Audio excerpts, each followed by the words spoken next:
आप सभी लोगों का बहुत बहुत आभार और एक बार पुनः नववर्ष की हार्दिक शुभकामनाएं देते हुए, ये है राज बहादुर पटेल जी और इनका पेशा है कि ये शिक्षक हैं, लोगों को पढ़ाते हैं। प्राविधिक शिक्षा विभाग में जिस घोटाले की चर्चा, जिस भ्रष्टाचार की चर्चा मैंने की है, वो भ्रष्टाचार जिस दिन से शुरू हुआ, राज बहादुर पटेल जी ने उस पे अपने ऑब्जेक्शंस लगाए, लगातार बताते रहे कि ये नियम विरुद्ध है और एक बड़े पैमाने पर इसमें वित्तीय अनियमितताएं हैं। जब इनकी बात को नहीं सुना गया तो इन्होंने अपना रेजिग्नेशन रख दिया और हट गए उस जगह से। लेकिन उसके बावजूद आज तक लगातार इनके परिवार को, इनको धमकियां दी जा रही हैं, इनको चुप रहने के लिए बोला जा रहा है। और हद तो तब हो गई जब अभी 1 जनवरी 2025 को सेम डे इनको कारण बताओ नोटिस दी जाती है और विद इमीडिएट इफेक्ट इनका ट्रांसफर कर दिया जाता है। इनके पास मौके थे कि अगर ये चाहते तो ये उस भ्रष्टाचार, उस लूट चोरी, उस घसोट में उसका हिस्सा चुपचाप बन सकते थे और तमाम जो प्रताड़ना इन्होंने इस दौरान झेली है, इनका और इनका परिवार उससे बच सकता था। लेकिन ये है सच्चाई और ईमानदारी के प्रतीक। ये है सरदार पटेल के असली वंशज राज बहादुर पटेल जी, जिन्होंने तमाम चीजें सह ली, ट्रांसफर ऑर्डर झेले, क्वेश्चंस झेले, शो कॉज नोटिस झेली, रेजिग्नेशन झेला, प्रताड़ना झेली, लेकिन उसके बावजूद आज भी खड़े हैं सच्चाई के लिए, ईमानदारी के लिए। और मैं आप लोगों के माध्यम से भारतीय जनता पार्टी की सरकार को चुनौती देती हूं कि अगर सरदार पटेल के इस वंशज के और मेरे समाज के किसी भी व्यक्ति को, किसी भी पिछड़े को अगर प्रताड़ित किया गया तो ये किसान, कमेरा, कुर्मी समाज, पटेल समाज सड़कों पर उतरेगा और उन्हें बहुत बड़ी कीमत चुकानी पड़ेगी इस बात की। और मैं आह्वान करना चाहूंगी उस स्वाभिमान, सरदार पटेल के स्वाभिमान को रखने वाले हर पटेल समाज के व्यक्ति का, हर सामाजिक संगठन का, जो राज बहादुर पटेल जी के साथ है और अगर अब तक नहीं था तो इस तमाम बातों को सुनने के बाद उनके साथ खड़ा है। हम शांत नहीं बैठेंगे। मैडम, ये कहां पर है इस विभाग में? देखिए, प्राविधिक शिक्षा विभाग में आपने ओएसडी के पद पर कार्य किया है और ये घटनाक्रम, ये नियमाविरुद्ध कार्रवाई जब से शुरू हुई तब से आपने लगातार उस पर ऑब्जेक्शंस लगाए और सिर्फ मौखिक ऑब्जेक्शंस नहीं लगाए, लिखित रूप से ऑब्जेक्शंस लगाए। और जब इनकी बात नहीं मानी गई, उसमें सुधार नहीं हुआ, तो उस भ्रष्टाचार से अपने आप को अलग करते हुए इन्होंने रिजाइन किया।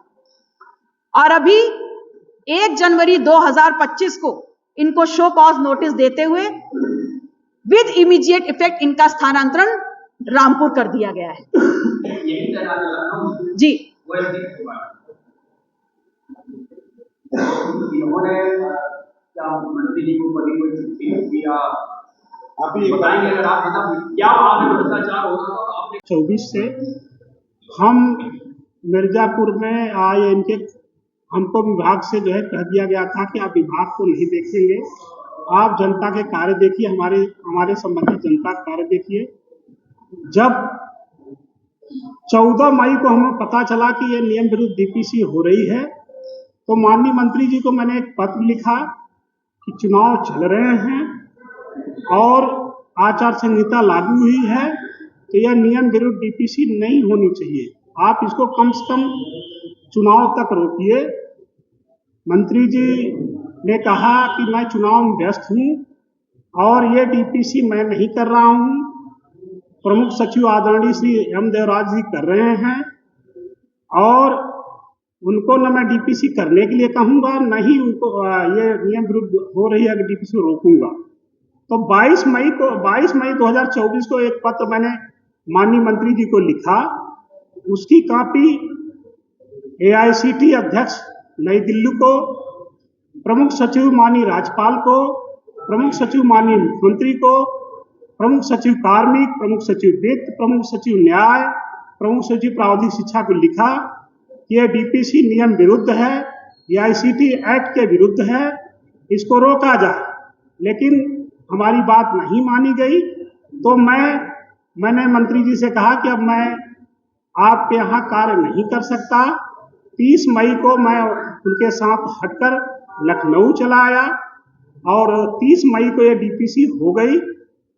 इसके बाद भी मैंने लगातार भारत सरकार को 5 चिट्ठियां लिखी, उत्तर प्रदेश सरकार को 5 चिट्ठियां लिखी, 2 बार माननीय मुख्यमंत्री जी के जनता दरबार में गए और हमने 5 लोगों को नोटिस दिया कि ये एआईसीटी एक्ट है, डबल बेंच का स्टे है और जो डीपीसी हो रही लोक सेवा आयोग से 100% सीधी भर्ती के माध्यम से होनी चाहिए।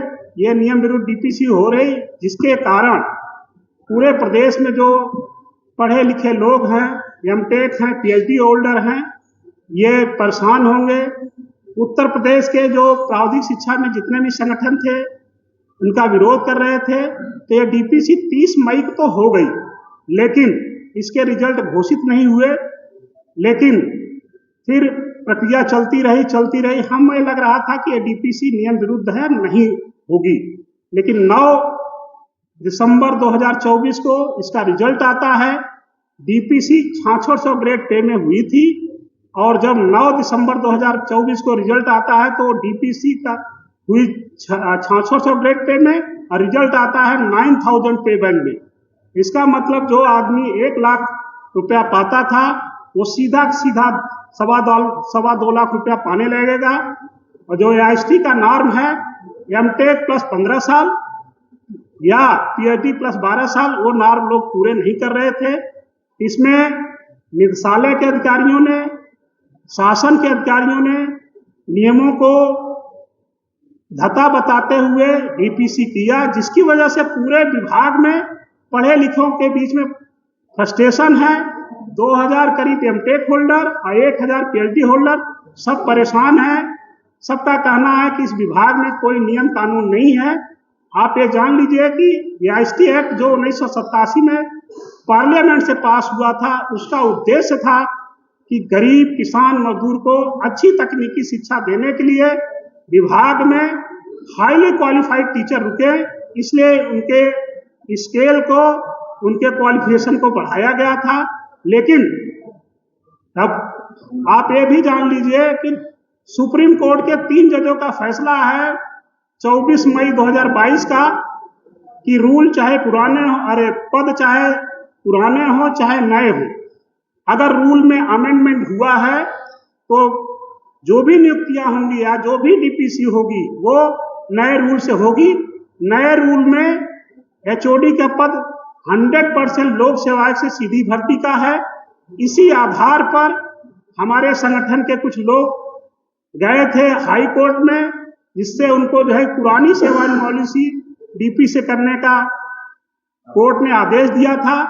कुछ तथ्य को बिना जाने हुए यही सरकार जनवरी 2023 में हाई कोर्ट के डबल बेंच से स्टे लेकर आती है सुप्रीम कोर्ट के 3 जजों के फैसले के आधार पर। एम देवराज साहब से पहले प्रमुख सचिव डबल बेंच का स्टे लेकर आते हैं, लेकिन पता नहीं क्यों किन परिस्थितियों में पुराने सेवानिवृत्त जिससे डीपीसी कर नहीं सकते थे, उन्होंने डीपीसी किया। वो डीपीसी पुराने सेवानिवृत्त 6600 में किया और रिजल्ट जो आ रहे हैं वो 9000 पे बैंड का, जो एक बहुत बड़ी वित्तीय निंदा है। मैं सिर्फ इतना कहना चाहता हूं कि माननीय विधायक महोदया ने के संज्ञान में जब आया तो ये मुद्दा बना।